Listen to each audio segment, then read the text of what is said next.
Good morning student. हम अपना next unit अपनी इस यूनिट का नेक्स्ट चैप्टर स्टार्ट कर रहे हैं, रिक्रूटमेंट मीनिंग एंड सोर्सेज।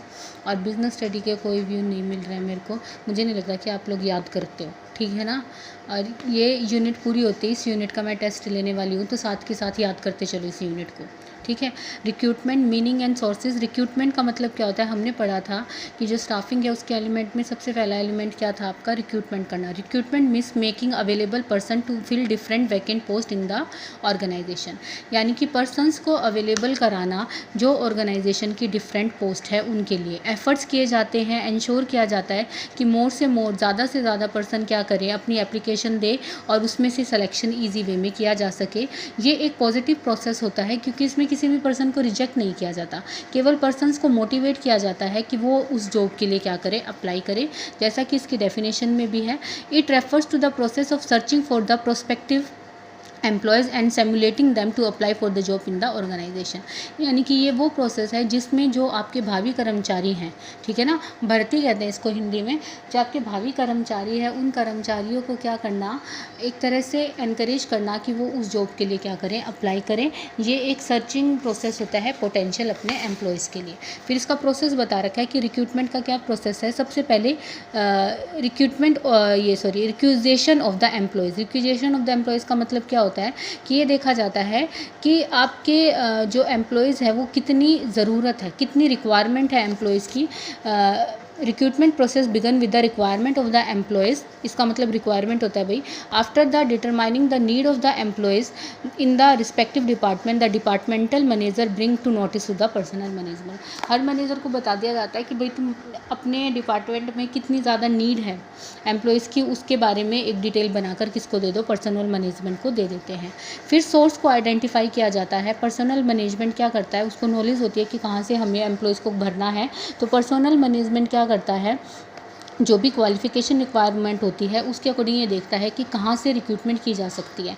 आप इस चैप्टर में पढ़ेंगे internal and external sources of recruitment, यानी कि संस्था के अंदर से कैसे रिक्रूटमेंट की जा सकती है और संस्था के बाहर से कैसे रिक्रूटमेंट की जाती है।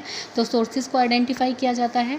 जो invitation to the interested people. Second stage, after finding the source of interested people are invited to apply the job. Job के लिए अप्लाई करने को कहा जाता है। पर्सनल मैनेजर जो होता है वो एक कॉम्प्रिहेंसिव इंफॉर्मेशन में डिटेल तैयार करता है कि कितनी वैकेंसी की ज़रूरत है, नेचर ऑफ द जॉब क्या होगा, उनकी क्या क्वालिफिकेशन रिक्वायर्ड होगी, कितना एक्सपीरियंस चाहिए, सैलरी की डिटेल, कंडीशन ऑफ एम्प्लॉय, यानी कि जो आपका वैकेंसी का पूरा एक एडवर्टीजमेंट होता है वो तैयार करता है आपका कौन, पर्सनल मैनेजमेंट तैयार करता है। उसके बाद जो डिज़र्विंग कैंडिडेट्स हैं उनकी एप्लीकेंट्स की एक लिस्ट प्रिपेयर की जाती है ताकि उनको आगे सिलेक्शन के प्रोसेस के लिए क्या किया जा सके, बुलाया जा सके। तो ये आपका रिक्रूटमेंट का प्रोसेस है। इस चैप्टर में मेन है सोर्सेज ऑफ रिक्रूटमेंट कि रिक्रूटमेंट के क्या सोर्सेज हैं।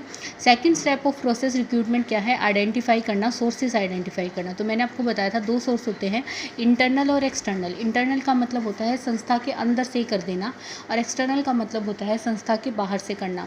इंटरनल सोर्स का मीनिंग होता है in the case of internal source vacant post are filled with the employees available within the organization, ठीक है। तो ये सबसे ईजी वे होता है अपनी पोस्ट को फिल करने का, क्योंकि आप अपनी ही ऑर्गेनाइजेशन के किसी एम्प्लॉय से उस पोस्ट को फिल कर देते हैं। कैसे करके, जैसे उसका ट्रांसफ़र कर दिया जाए। मान लो ट्रांसफ़र का मतलब है एक ब्रांच से दूसरे ब्रांच में डालना, एक डिपार्टमेंट से दूसरे डिपार्टमेंट में डालना। जैसे मान लो किसी बैंक में रिक्रूटमेंट थी, अब दादरी के बैंक में ज़्यादा थे और वहाँ उसी बैंक की जो ब्रांच गुड़गांव में है वहाँ पे कम एम्प्लॉयज़ थे, तो वो दादरी से क्या कर देते हैं, गुड़गांव की ब्रांच में उसका ट्रांसफ़र कर देते हैं। तो ये क्या होएगा, संस्था के अंदर से ही ट्रांसफ़र करना कहलाता है। या फिर एक डिपार्टमेंट से दूसरे डिपार्टमेंट में, मान लो सेल्स डिपार्टमेंट में सरप्लस है और मार्केटिंग डिपार्टमेंट को ज़्यादा एम्प्लॉयज़ की ज़रूरत है, तो सेल्स डिपार्टमेंट से एम्प्लॉयज़ कहाँ डाल दिए जाते हैं, मार्केटिंग डिपार्टमेंट में डाल दिए जाते हैं। तो वो क्या कहलाता है, आपका ट्रांसफ़र करना कहलाता है। फिर है प्रमोशन, कि अपर रैंक को क्या किया जाता है, जो रैंक है उसका क्या कर दिया जाता है, बढ़ा दिया जाता है। वेयर हिज रिस्पॉन्सिबिलिटी इंक्रीज़ होती है, उसकी सैलरी इंक्रीज़ होती है और उसका स्टेटस इंक्रीज़ होता है। आई थिंक प्रमोशन इतना बताने की ज़रूरत नहीं, सबको पता है। कई बार कुछ ऐसा भी होता है कि कुछ एम्प्लॉयज़ का डिमोशन किया जाता है। डिमोशन का मतलब उनको नीचे की पोस्ट पर डाल दिया जाता है क्योंकि वो अपना अच्छा काम नहीं कर रहे थे या किसी भी रीज़न से उनका डिमोशन भी किया जा सकता है। ले ऑफ, ये आपके लिए नया वर्ड है। ले ऑफ का मतलब क्या होता है, temporary separation of employees from the employer on the initiative of latter, मतलब कि इसका मतलब ये होता है कि जब संस्था में काम नहीं होता तो इन एम्प्लॉयज़ को हटा दिया जाता है, लेकिन किस शर्त के साथ हटाया जाता है, इन फ्यूचर संस्था को अगर ज़रूरत पड़ेगी तो सबसे पहले इन्हीं एम्प्लॉयज़ को रखा जाएगा, ये शर्त रखी जाती है। In most cases lay off take place due to lack of work, जब काम की कमी होती है। There is clear understanding between employer and employee, उनके बीच पूरी समझ होती है that the preference will be given to the employee as when the work will available, कि उसी एम्प्लॉई को प्रेफरेंस दी जाएगी जब भी काम की ज़रूरत होगी। By recalling the lead of employ vacant position में बी फिल्ड, तो वैकेंट पोजीशन को क्या कर दिया जाता है, फिल कर दिया जाता है। तो ले ऑफ एक इसका पॉइंट होता है। फिर अब इसके क्या है, मेरिट्स और डीमेरिट्स हैं, ये बहुत इंपॉर्टेंट है भाई chapter, merits and demerits. Merits को लिमिटेशन भी कह सकते हैं। सबसे पहले तो होता है इंक्रीज इन मोटिवेशन। देखो अब एक एम्प्लॉय है संस्था में, मान लो उसको क्या बना दिया जाता है, एक असिस्टेंट मैनेजर से मैनेजर बना दिया जाए, तो वो मोटिवेट होगा ना, क्योंकि उसकी पोस्ट का इंक्रीमेंट हुआ है, उसकी सैलरी बढ़ी है, उसका स्टेटस बढ़ा, उसकी रिस्पॉन्सिबिलिटी बढ़ी है, उसकी अथॉरिटी बढ़ी है। तो इस तरह से अगर उसको प्रमोशन दिया जाता है तो वो क्या होता है, मोटिवेट होता है और अपना काम ज़्यादा अच्छे तरीके से करता है। इंडस्ट्रियल पीस का मतलब क्या होता है, शांति बनी रहती है, क्योंकि जो ये किया जाता है आपका रिक्रूटमेंट की जाती है वो संस्था के अंदर के एम्प्लॉय से की जाती है, तो कोई बाहर वाला नहीं आता संस्था के अंदर। कई बार ये होता है कि कोई बाहर वाला पर्सन आता है तो उसकी दूसरे पर्सनस के साथ जमती नहीं है, तो इसलिए क्या होता है, इंडस्ट्रियल पीस में बाधा पड़ती है, तो इसमें इंडस्ट्रियल पीस बनी रहती है। Because of the promotional avenues employees get satisfy and hence industrial peace establish. Promotion process continues from top to bottom in whole organization. The motivates the employ to enhance the performance through the learning and practice. तो क्योंकि वो motivate होते हैं, अपना काम अच्छे से करते हैं, उनको पता है कि अगर अच्छा काम करेंगे तो उनका प्रमोशन होगा, तो इंडस्ट्रियल पीस बनी रहती है। सिलेक्शन करना इजी हो जाता है क्योंकि आप उस व्यक्ति को अच्छे से जानते हैं। No need of introduction, induction की कोई ज़रूरत नहीं होती क्योंकि वो संस्था में पहले से ही काम कर रहा है व्यक्ति, तो उसका दूसरे लोगों के साथ इंट्रोडक्शन करवाने की ज़रूरत नहीं होती। एडजस्टमेंट ऑफ सरप्लस एम्प्लॉयज़, इससे सरप्लस एम्प्लॉयज़ की एडजस्टमेंट हो जाती है, किसी को निकालना नहीं पड़ता। मैंने बताया ना कि अगर सेल्स डिपार्टमेंट में ज़्यादा है और मार्केटिंग वाले को ज़रूरत है तो सेल्स से किस में डाल दिया, मार्केटिंग में डाल दिया, तो सरप्लस एम्प्लॉयज़ क्या हो जाते हैं, एडजस्ट हो जाते हैं। इकोनॉमिकल सोर्स है क्योंकि इसमें टाइम भी कम लगता है और कॉस्ट भी कम लगती है, तो ये एक इकोनॉमिकल सोर्स होता है और छोटा प्रोसेस होता है, ज़्यादा लंबा प्रोसेस नहीं होता।